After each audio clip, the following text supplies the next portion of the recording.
ও বান্দা, তুমি কি দেখো না আমি আল্লাহ আসমানকে বানাইছি, ওই আসমানের মধ্যে কুদরতি হাতটাকে আমি আল্লাহ বানাই লাগাই নাই।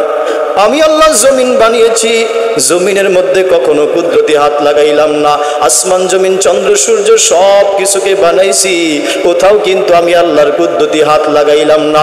ও যুবক, নারী, পুরুষ, বৃদ্ধ, আমি আল্লাহ যখন তোমাকে সৃষ্টি করলাম, খালাকতু বিয়াদাইয়া, আমার কুদরতি হাত দিয়া ধরে ধরে, আমার কুদরতি হাতের ছোঁয়া, ও বান্দা আমি আল্লাহর কুদরতি হাতের ছোঁয়া তোমার কপালের মধ্যে আমি আল্লাহ লাগাইছি। আমি আল্লাহর কুদরতি হাতের ছোঁয়া তোমার গালটাকে ধরে ধরে বানাইয়া, আমি আল্লাহর কুদরতি হাতের ছোঁয়া লাগাইয়া নাকটাকে বড় আদর করে বানাইয়া, আমি আল্লাহর কুদরতি হাত দিয়ে ধরে ধরে এইবার আমি আল্লাহর কুদরতি হাতের ছোঁয়া তোমার জিহ্বার মধ্যে লাগাইয়া, এইবার আমি আল্লাহ ঘোষণা করে দিলাম, খলাকতু আহসান, আমি আল্লাহ যত সৃষ্টিকে করলাম সব চাইতে উত্তম কইরিয়া ও মানুষ, নারী, পুরুষ, আমি আল্লাহ তোমাকে বানাইয়া, এরপর সৃষ্টির সেরা ঘোষণা দিয়া এইবার দুনিয়ার জমিনে ছাইরা দিয়া এইবার আমি দেখব আমি আল্লাহর সৃষ্টির ছোঁয়া কতটুকু মহব্বত আমি আল্লাহর জন্য বান্দা তুমি করলা।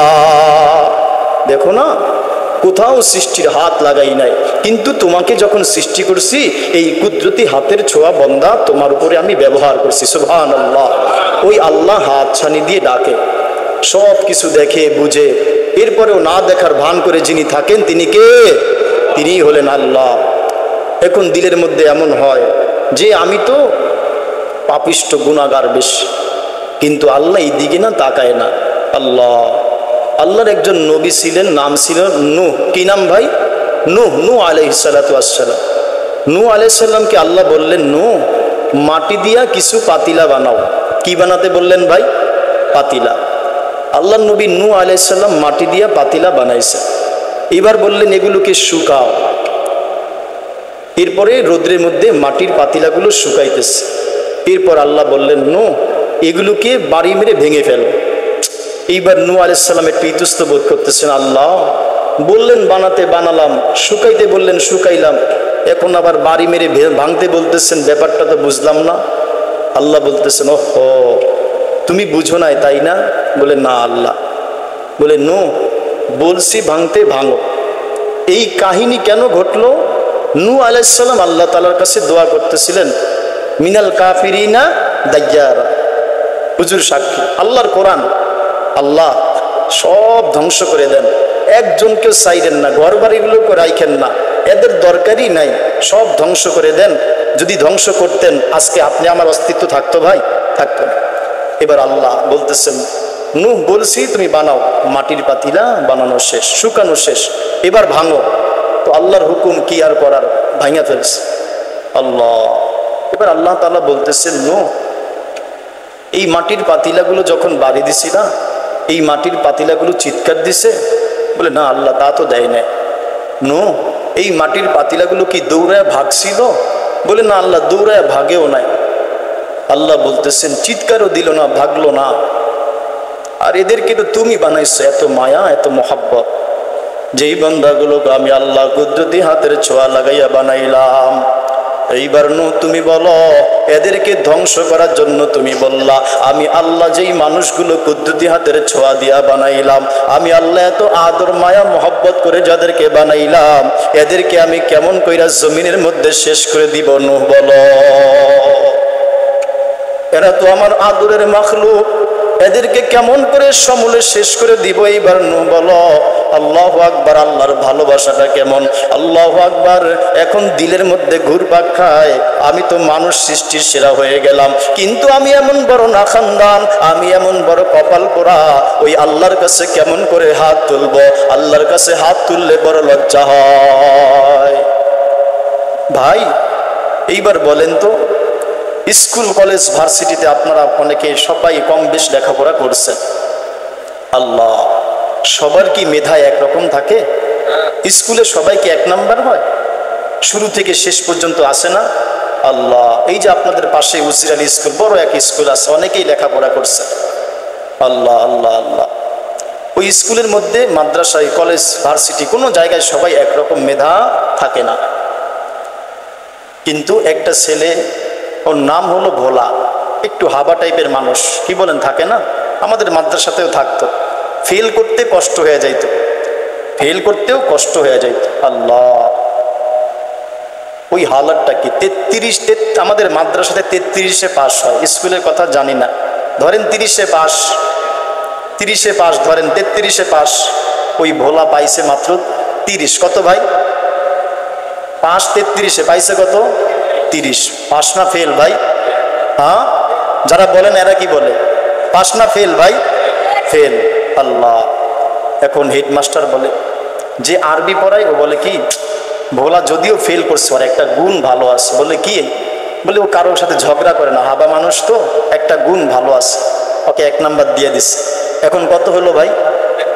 হ্যাঁ, 31। আরেকজন ম্যাডাম স্যার বলে, বাংলা শিক্ষক বলে, ওর আরো একটা গুণ আছে। বলে কি? বলে ও না সবার আগে এসে বসে থাকে, স্কুলে মাদ্রাসাতে সবার আগে আসে, হাবা মানুষ তো, আগে আগে এসে বসে থাকে, এই একটা গুণ ভালো আছে। এই দিছে 1। কত হয়েছে ভাই? এই তো মাশাআল্লাহ, শিক্ষিত সমাজের মানুষ। এগুলি হইল ওয়াজ। আওয়াজ না, আওয়াজ করে চলে গেলাম। আল্লাহর কসম, আমি অহংকার না, আল্লাহর শুকর আদায় করি, আপনি বাংলাদেশের, ইন্ডিয়ার এমন কোনো বক্তা আমার সামনে আইসা দাঁড় করাইতে পারবেন না। এর মতো কথা বলা আমার জন্য আলহামদুলিল্লাহ কঠিন না, কঠিন না আমার জন্য। কিন্তু ওগুলি হইল আওয়াজ। ওয়াজ করে আব্দুল্লাহ সাহেব বলে আর দিলটা কাঁদে, কি বলেন ভাই, তাই না? এদের হইল ওয়াজ। আর বাকি অনেকেই আছে, আমি বললাম শুধু একটু তো বলতেছিলাম, সে দিছে 2। কত হইল? 32। আর একজন বলে কি, না এর আরো একটা গুণ আছে। বলে কি? বলে এর নামে কোনো বিচার নাই স্কুলের মধ্যে। সুবহানাল্লাহ, কি নাই? হাবা মানুষ তো আইসা পড়ে। আল্লাহ, এখন হয়েছে কত ভাই? পাস না ফেল ভাই? হ্যাঁ, পাস না ফেল? আল্লাহু আকবার। এইবার বোর্ড যখন বসছে, দেখে যে কিরে 30 ছিল, হইল 33। বলে কিচ্ছু করার নাই, এইটা ওর মধ্যে কমতি ছিল, কিন্তু আচার ব্যবহারের কারণে স্কুল কর্তৃপক্ষ এক একজন দিছে, আর ফেল ব্যক্তিটা কি হয়ে গেছে ভাই? পাস হয়ে গেছে। আচ্ছা, এই ওয়াজ এখন শেষ আর শুরু।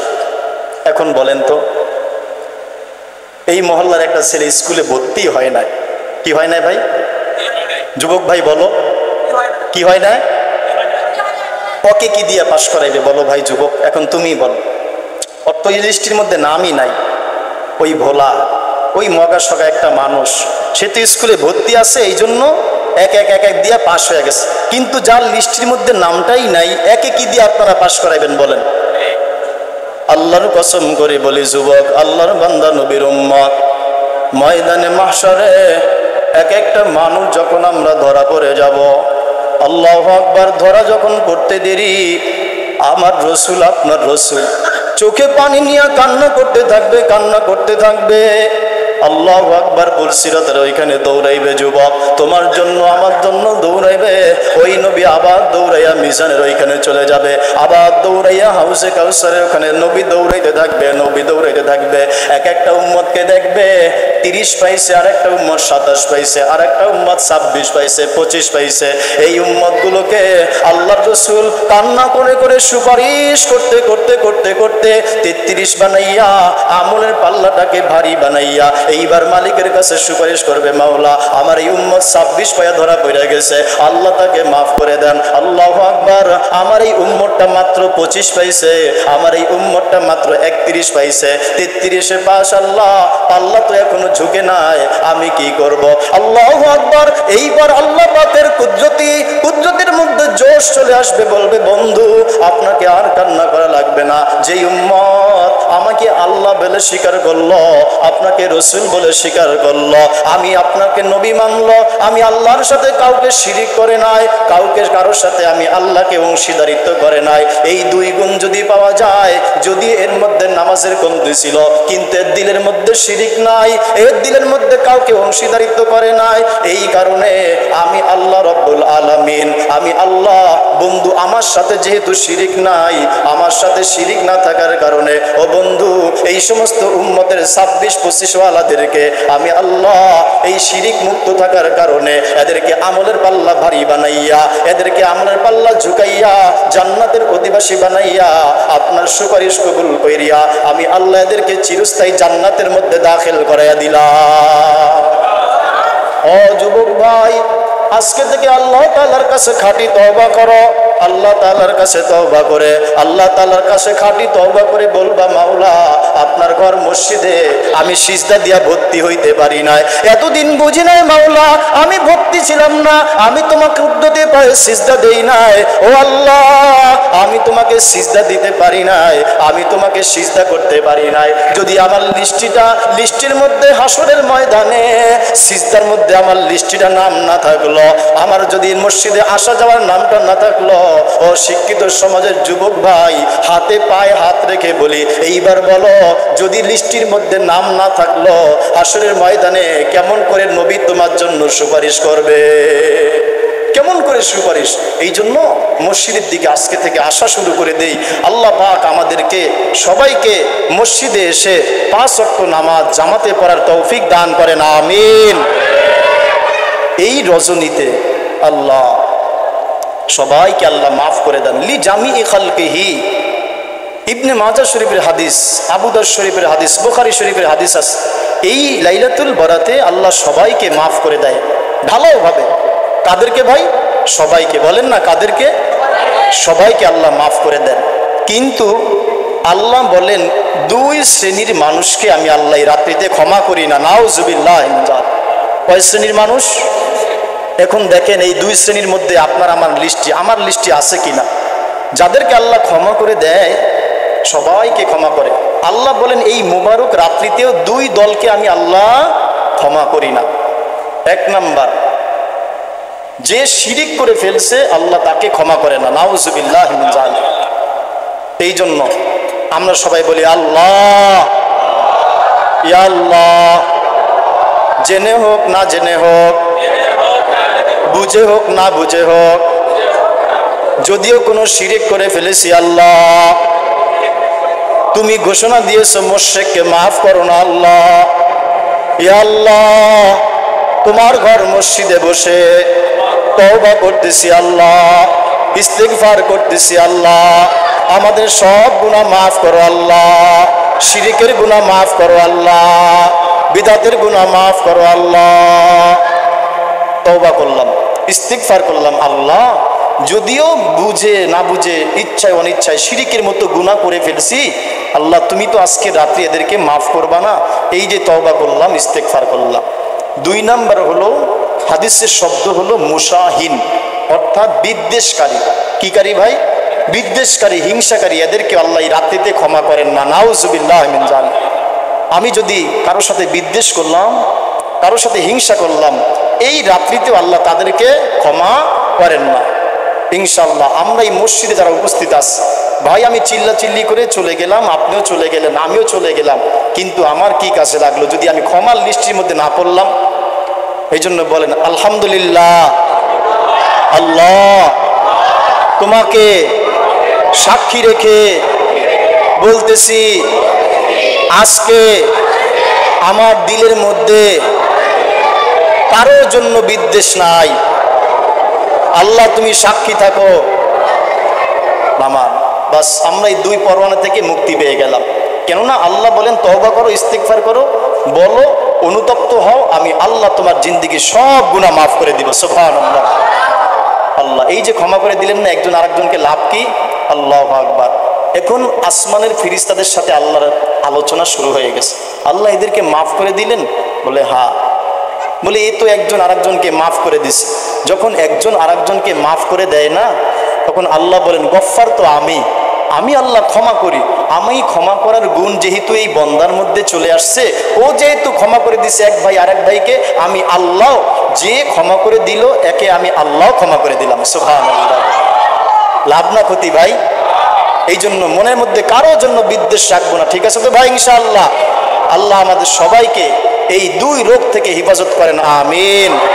এই জন্য যুবক ভাই, আজকে আমরা তওবা করব, ইস্তিগফার করব, আল্লাহ পাকের কাছে কান্নাকাটি রোনাজারি করব। আল্লাহ, আমি স্কুলে যেরকম ছাত্র ভর্তি না হলে, সে যেরকম লিস্টির মধ্যে নাম না থাকলে, এই যেরকম পাশের মধ্যে কোনো ভাগ্য থাকে না, আল্লাহ এতদিন পর্যন্ত আমি মসজিদের লিস্টের মধ্যে নাম ছিলাম না, আল্লাহ আজকে আপনার নিকট তওবা করতেছি, ইস্তিগফার করতেছি, আমি এখন থেকে 5 ওয়াক্ত নামাজ পড়ব, যখন যেখানে থাকি আপনার হুকুম মেনে গোলামি করব। নিয়ত আছে তো ভাই ইনশাআল্লাহ? আল্লাহ আমাদের যুবক ভাইদেরকে কবুল করেন, আমিন। বৃদ্ধ বাবাজিদেরকে কবুল করেন, আমিন।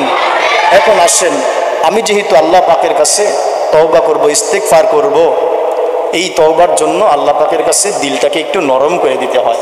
আল্লাহ আল্লাহ তওবাকারীকে আল্লাহ এত ভালোবাসেন, ইন্নাল্লাহা ইউহিব্বুত তাওয়াবিনা ওয়া ইউহিব্বুল মুতাতাহহিরিন।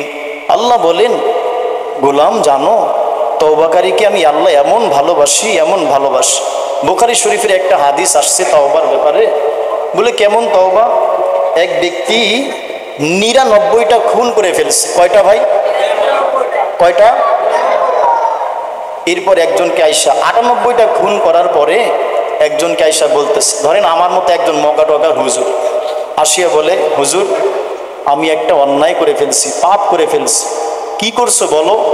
বলে 98টা শেষ করে ফেলছি, খুনের আসামি, আমার কি কোনো মাপের রাস্তা আছে?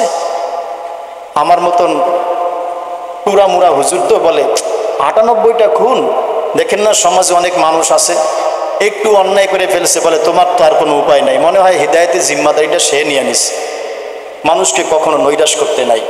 আপনি পারলে ভালো কথা বলেন, মন্দ কথা বলার কোনো অধিকার আপনার আমার নাই। এদেরকে আল্লাহ রাত্রিতে ক্ষমা করে না। বিদ্বেষকারীকে বলতেছে, না তোমার জন্য কোনো ক্ষমা নাই, এক খুন করলেই তো উপায় নাই, সেইখানে কয়টা? 98টা। এইবার ওই ডাকাত বলে, তাহলে তোকে রাইখা লাভ কি? 99টা তৈরি করছে। কয়টা হয়েছে? কয় খুনের আসামি ভাই? 99 খুন যখন করে ফেলছে, এরপর একজন বিজ্ঞ আলেম, আমাদের ইমাম সাহেবের মতো বিজ্ঞ আলেম, দাড়ি পাকনা, এর কাছে যায় বলতেছে, হুজুর আমি তো কাজ ঘটায় ফেলছি। কি করছো বাবা? বলে যে 99, 100 পুরায় আসছে। কি খুন করছে? আমার জন্য কি কোনো মাপের রাস্তা আছে? এবার ওই আলেম বলতেছে, ও হো তুমি 100টা খুন করে ফেলছো?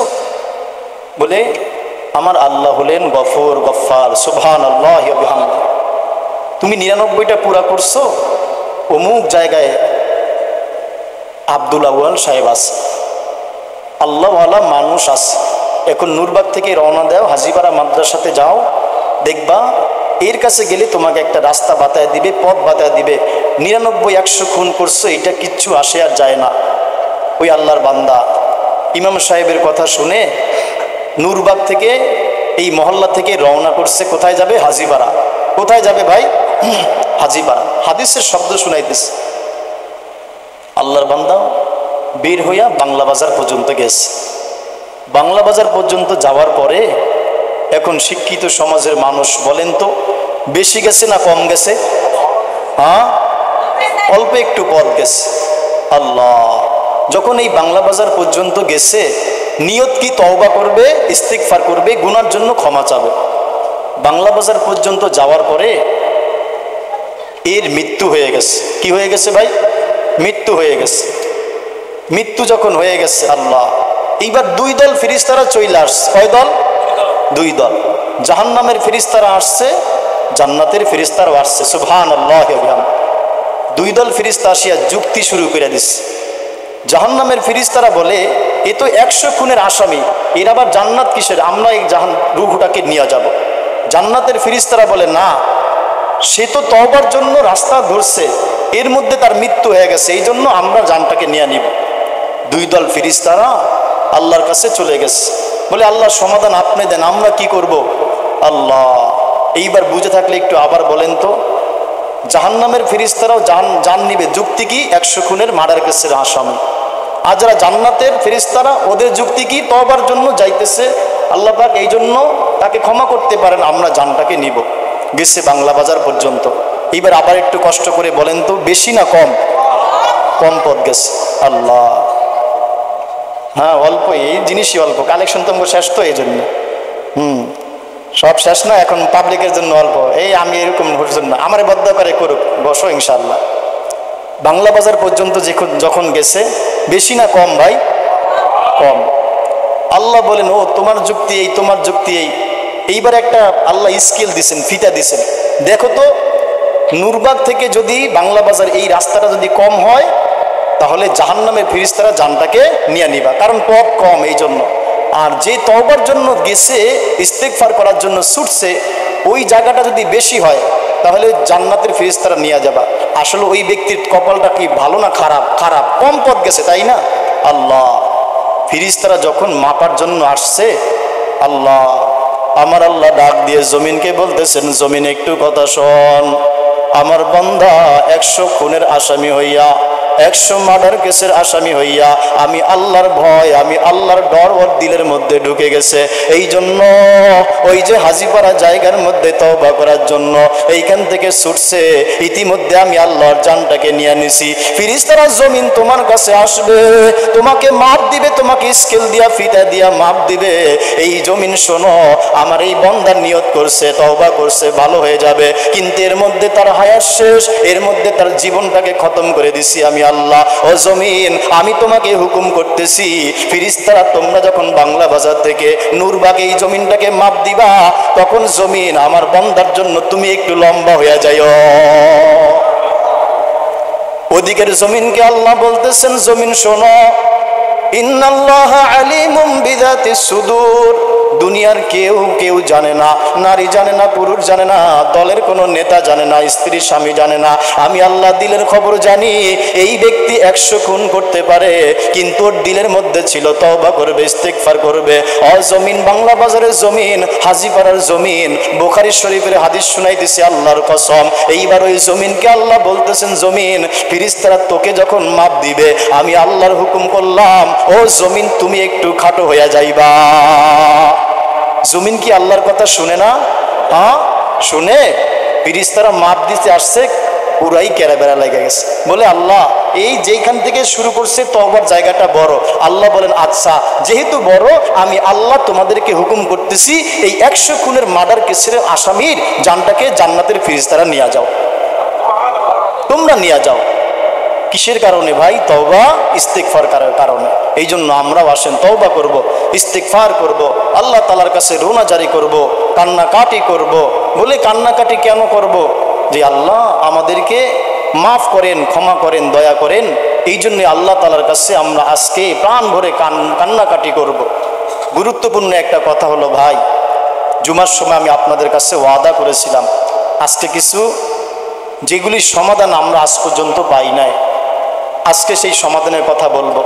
কিন্তু এই উপরে বসে চেহারাগুলোর দিকে তাকিয়ে আমার কাছেই বড় খারাপ লাগে, সময় লম্বা হয়ে গেছে, কিন্তু না বললেও তো উপায় নাই।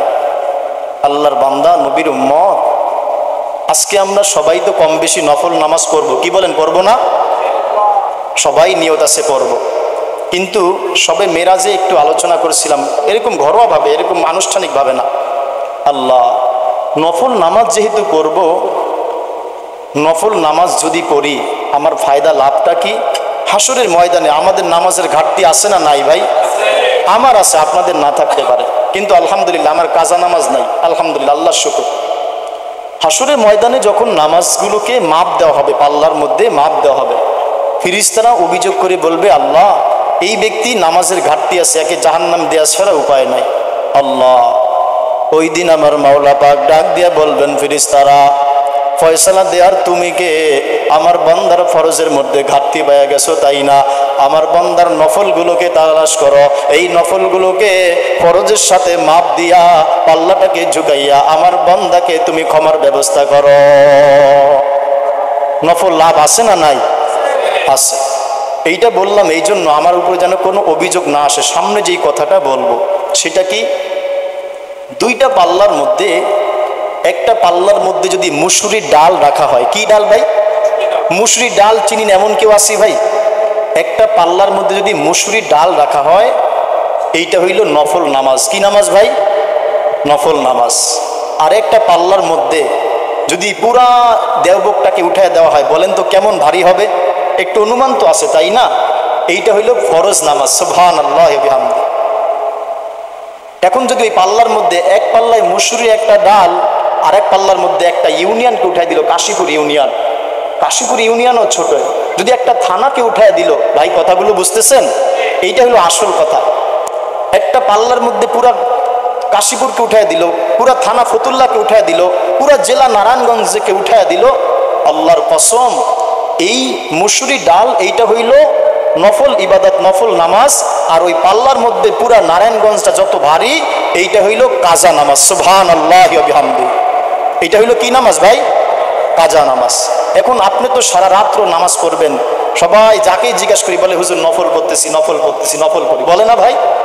নূর বাগালাগের উপর আল্লাহ রহম করুক। আমি এই জন্য বলি, আমি চাই না আমি এই মিম্বরে বসবো, চিল্লায় উঠে যাব, তোবারক খায় চলে যাব, আপনাকে এই ক্ষতির মধ্যে ফেলে রাখবো।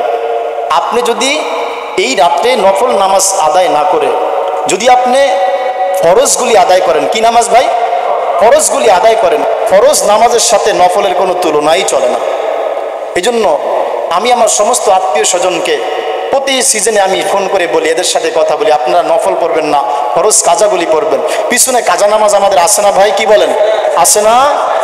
এখন সবার মনে চায় যে আমি এত বড় সওয়াব, নফল পড়বে একটা মুসুরি ডাউলের সওয়াব, আর আমি যদি কাজা নামাজ আদায় করি তাহলে কত সওয়াব, মনে আছে তো ভাই? এখন মনের মধ্যে একটা প্রশ্ন, এই সওয়াবগুলি আমি কেমন করে আদায় করব?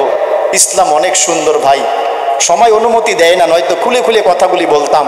ইসলাম এত সুন্দর, আপনার এরকম নিয়ত করা লাগবে না আল্লাহ 1964 সালের 2001 সালের এমন নিয়ত করা লাগবে না। আপনি সহজে নিয়ত করবেন এইভাবে, আল্লাহ বলেন, আল্লাহ আমার জীবনে যত ফরজ নামাজ কাজা আছে,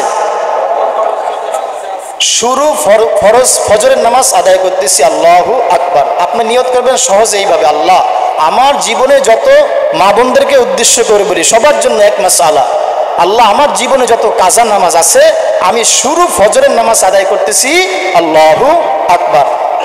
জোহরের একই রকম নিয়ত, আল্লাহ আমার জীবনে যত জোহরের নামাজ কাজা আছে আমি শুরু জোহরের নামাজ আদায় করতেছি, আল্লাহু আকবার।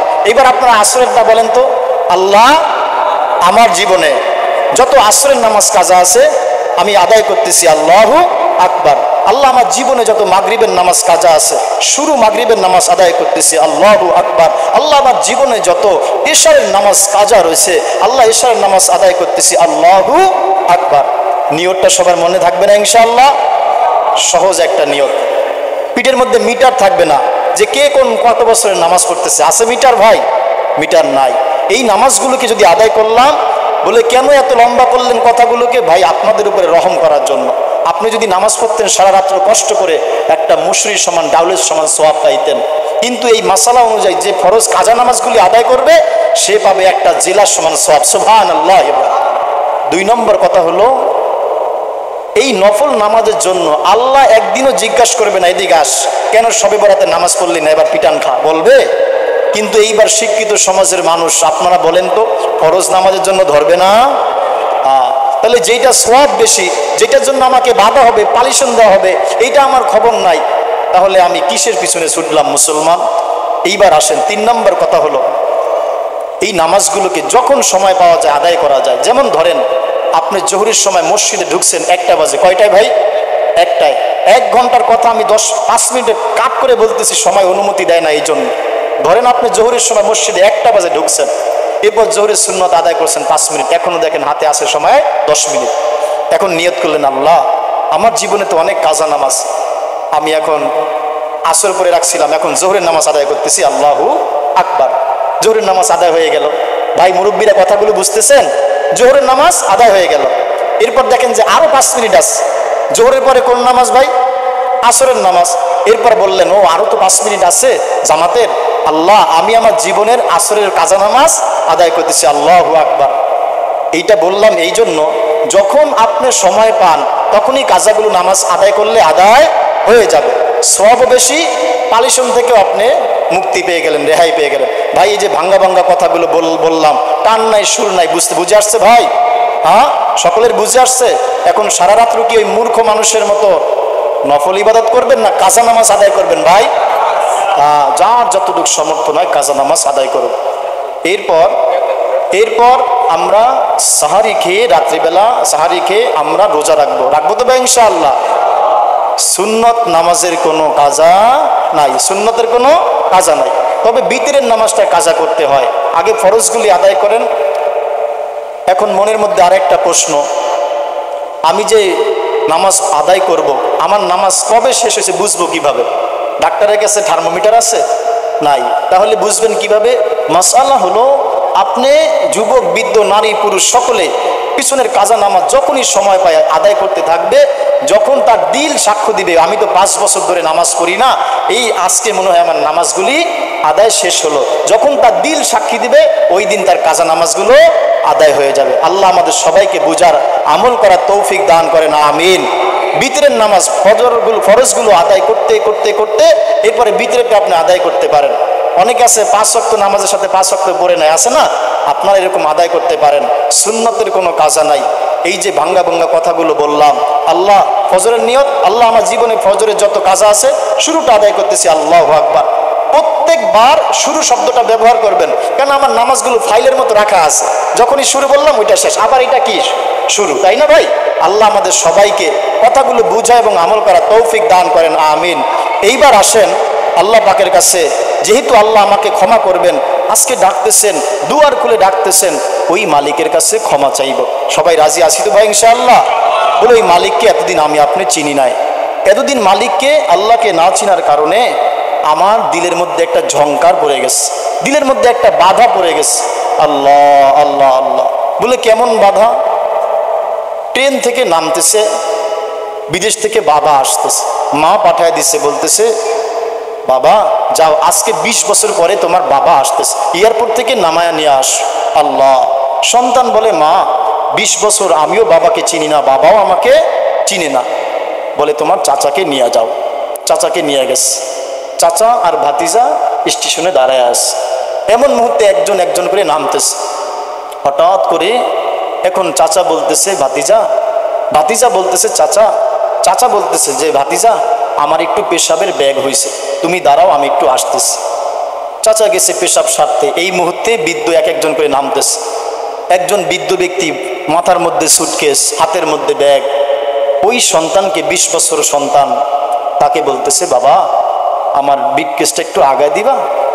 সন্তান ধমক দিয়ে বলতেছে আপনার খেয়ে দেওয়ার কাজ নাই, 20 বছর পরে বাবার সাথে দেখা করব, আপনি চাচার সামনে যান যান যান। আল্লাহ। কথাটা বলতে দেরি, এমন মুহূর্তে চাচা হাজির। এসে বলতেছে ভাতিজা কি করলি, কাকে ধমক দিলি?